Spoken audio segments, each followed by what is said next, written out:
পাহাড়ের উন্নয়নে ব্যয় বরাদ্দ রাজ্য সরকারের, জোর নগর উন্নয়ন ও সৌন্দর্যায়নে। দার্জিলিংকে স্বপ্নের গন্তব্য করে তোলাই তাঁর লক্ষ্য। একাধিকবার একথা বলেছেন মুখ্যমন্ত্রী। জোর দিয়েছেন পাহাড়ের ৩ মহকুমার শান্তি ও সামগ্রিক উন্নয়নে। এই প্রেক্ষাপটেই এবার জিটিএ এলাকার পরিকাঠামো উন্নয়ন ও সৌন্দর্যায়নে ব্যয় বরাদ্দ করল রাজ্য। সব মিলিয়ে প্রায় 2,86 কোটি টাকার ব্যয় বরাদ্দ করেছে নগর উন্নয়ন দফতর।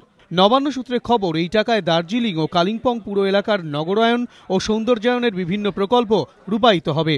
এগুলি হল পাহাড়ের 2 পুর এলাকার রাস্তা সম্প্রসারণ ও নতুন রাস্তা তৈরি, ফুটপাত নির্মাণ, তৈরি হবে বেশ কয়েকটি ফুটব্রিজ, নতুন অতিথিনিবাস ও পুরনো অতিথিনিবাসের সংস্কার এবং বিভিন্ন ভিউ পয়েন্টের সৌন্দর্যায়ন।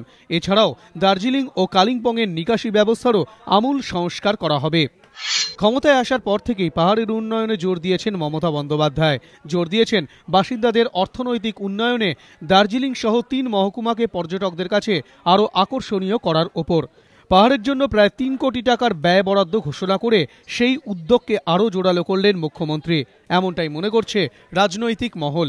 সুমন ঘরাই, এবিপি আনন্দ, কলকাতা।